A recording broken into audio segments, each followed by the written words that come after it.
Imagine you're standing in a crowded room. You've done everything right. You've been kind, respectful, patient. You've listened more than you've spoken. You've avoided conflict, helped others, and tried to be the good guy. But somehow people look through you. The louder voices dominate, the bolder ones take the lead, and the ones who bend the rules seem to rise faster. And you ask yourself, why does decency feel like a disadvantage? This isn't just a modern social frustration, it's a deep evolutionary puzzle. And believe it or not, Charles Darwin saw it coming. Today we're diving into one of the most uncomfortable truths in both biology and philosophy. Nice guys often finish last. And it's not because the world is broken, it's because the game is older than civilization itself. Darwin's theory of natural selection is often misunderstood. We reduce it to survival of the fittest, imagining a brutal world where only the strongest survive. But that's not the full story. Darwin was fascinated by competition not just in physical strength, but in subtle strategies. He saw that nature doesn't reward goodness, it rewards effectiveness. Sometimes cooperation is effective, other times ruthlessness is. And this is where our moral discomfort begins. We want to believe that kindness is inherently rewarded, that virtue guarantees success. But biology doesn't care about fairness, it cares about replication. If a trait helps an organism survive and reproduce, it spreads. That doesn't mean being nice is useless. It means being only nice can be dangerous. Especially when you're surrounded by others who are willing to be more than that. Click subscribe to this channel to get more profound insights. Let's take a philosophical detour. Friedrich Nietzsche once said, "What is good? All that heightens the feeling of power, the will to power, power itself in man." That's harsh, but there's a seed of truth in it. The nice guy archetype often suppresses his will. He avoids expressing desire, avoids confrontation, avoids making demands. But this makes him predictable, agreeable, and invisible. Darwin might say he's optimized for group harmony, but in evolutionary terms, group harmony doesn't always equate to individual success. In the primal world, those who hesitated often died. Those who moved decisively, who took risks, who weren't afraid to be seen, were the ones who spread their genes. So here's the first hard question. Are you being nice because it's who you truly are, or because you're afraid of what might happen if you're not? Now, let's make this more personal. I've done challenges where I give away millions of dollars. And something I've noticed over time is this: the people who win aren't always the most likable. They're not always the most polite. They're the most adaptable. They're the ones who can be kind and bold, who know when to be generous and when to draw a line, who understand that being nice isn't a strategy, it's a tool. And like all tools, it must be used with discernment.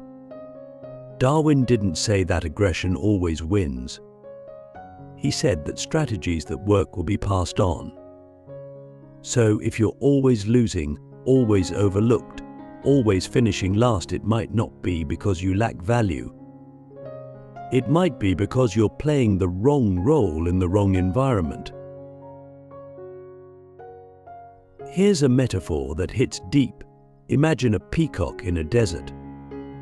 Its feathers are dazzling, but in the wrong ecosystem, they're useless. The same is true for personality traits. But kindness, humility, patience, these are beautiful qualities. But if they're not paired with strength, with boundaries, with assertiveness, they become liabilities.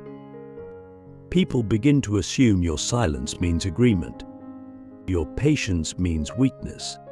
Your help means subservience.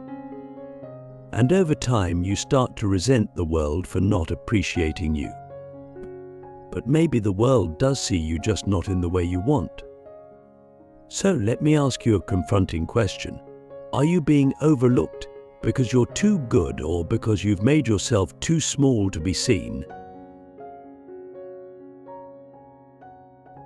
Evolution isn't fair, it's strategic. Why nature rewards power, not purity. Let's get brutally honest. Evolution isn't a morality tale. It doesn't care about fairness or justice. It doesn't reward those who deserve to win. It rewards those who play the game well, those who adapt, maneuver, and outlast. Darwin never said the strongest survive. He said the most adaptable do, and adaptability doesn't always look noble. Sometimes it looks manipulative. Sometimes it looks selfish. Sometimes it looks like someone breaking the rules while others follow them. This is the uncomfortable truth. Nature doesn't punish the rule breaker if the rule breaker succeeds. It punishes the one who fails to compete. And that's where the nice guy often loses, not because he's bad, but because he confuses goodness with effectiveness. He thinks purity will be rewarded in a world built on strategy. But evolution doesn't reward purity. It rewards outcomes. Now, let's break this down on a human level. In relationships, in careers, in social hierarchies, you'll often see patterns that seem unfair. The loud, overconfident guy gets the promotion. The emotionally unavailable person gets the attention. The one who plays hot and cold somehow becomes the most desired. And the nice guy, the one who listens, who waits his turn, who avoids conflict, he gets passed over. Why? Because he's operating under the assumption that the world values sincerity over strength. But the truth is, strength is sincerity's foundation. Without strength, emotional, intellectual, social sincerity becomes fragility. People can sense it, and unconsciously, they pull away from it. Darwin would say this isn't cruelty, it's selection. We gravitate toward those who signal competence, confidence, and command. But not because we're shallow, but because on some deep instinctual level, we're wired to follow what survives. This is where we must introduce a crucial idea, the difference between niceness and goodness. Niceness is performative, it's about pleasing others, avoiding discomfort, staying agreeable. But goodness, on the other hand, is principled. It requires courage. It often involves taking unpopular stances, speaking hard truths, setting firm boundaries. A good person might disappoint you. A nice person will avoid it at all costs. And that's the problem. The nice guy avoids conflict not because he's evolved, but because he's afraid. He's afraid of rejection, of failure, of being disliked. And evolution doesn't reward fear. It rewards the courageous. Nietzsche had a brutal quote for this: "He who cannot command himself must obey." But the nice guy often obeys the expectations of others, hoping that obedience will be rewarded. But in nature, obedience without strength is submission, and submission rarely leads the pack. So what does this mean for you? It means that if you've been living your life trying to earn your place through kindness alone, you're setting yourself up to be used. But the world doesn't hate nice people.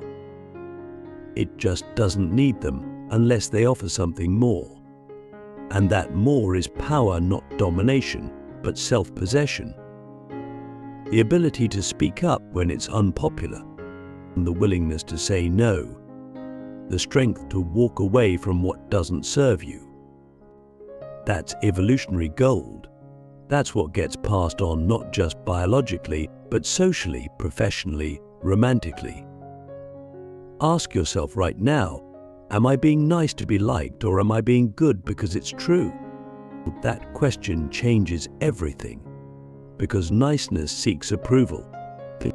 Goodness stands alone. And evolution always selects for those who can stand alone and still thrive. But playing the game without losing your soul, how to be kind without being weak. Let's take this conversation to where it really matters, because by now you might be thinking, so what am I supposed to do? Become a jerk to win? Absolutely not. This isn't some red pill manifesto, but this is about reclaiming your power without abandoning your principles. Because here's the ultimate paradox. True kindness is impossible without strength. If you're only kind because you're afraid to be otherwise, that's not moral virtue, that's fear in disguise. And fear is not respected by nature, nor by people. But when you choose to be kind from a place of strength, now that's a force the world can't ignore. It's rare, it's magnetic, it's evolutionary. It's what Darwin might call the highest tier of adaptation, not brute force, not blind compliance, but the ability to balance cooperation and competition with absolute clarity. Let's define this balance clearly. Weak kindness is compulsive. It says yes when it wants to say no. It smiles to avoid awkwardness. It gives more than it has and then resents the world for taking. But strong kindness is conscious. It's rooted in boundaries.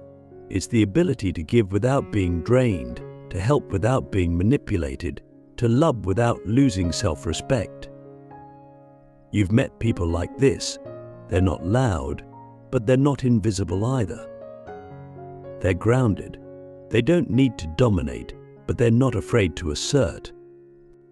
They listen, but they also speak. They're generous, but not naive. That's what we must aim for, not the passive nice guy, but the integrated person who can be fierce when needed and gentle by choice. As Jung said, a man who is not dangerous is not a good man. A good man is a very dangerous man who has it under voluntary control. So how do we cultivate that kind of strength? It starts with radical self-honesty. You have to ask yourself, where am I being nice out of fear instead of conviction? You have to look at your life and identify every place where your people-pleasing is costing you your dignity. That's your shadow, the part of you that's been exiled in the name of being liked. And ironically, that's the part you need to reclaim to be truly kind. Because when you integrate your assertive side, your boundaries, your instincts, you stop being performative. You become real. And people trust what's real, even if it's not always pleasing. Think about the people you admire most. Are they fake? No, they're honest. They might challenge you, but they don't lie to you. And that's why their kindness means something. It's not a tactic, it's a choice. And here's the final truth. The world doesn't need more nice guys. It needs more whole people. People who can be kind without being exploited. People who can be compassionate without being controlled. People who can stand up, speak out, and still love deeply. That's the evolutionary edge Darwin never put into a headline but understood deeply. Adaptation isn't just about surviving the jungle, it's about navigating the complexity of human life with integrity and power. So if you've ever felt like finishing last is the price of being good, think again. Maybe you're not finishing last because you're good. Maybe you're finishing last because you've forgotten that goodness requires courage. And courage, my friend, is the trait nature has always rewarded quietly, relentlessly, and with absolute precision. So I leave you with the one question that could change everything. What would your life look like if you stopped being nice and started being real? That's not just philosophy. That's evolution in action. And Darwin knew it. Do you?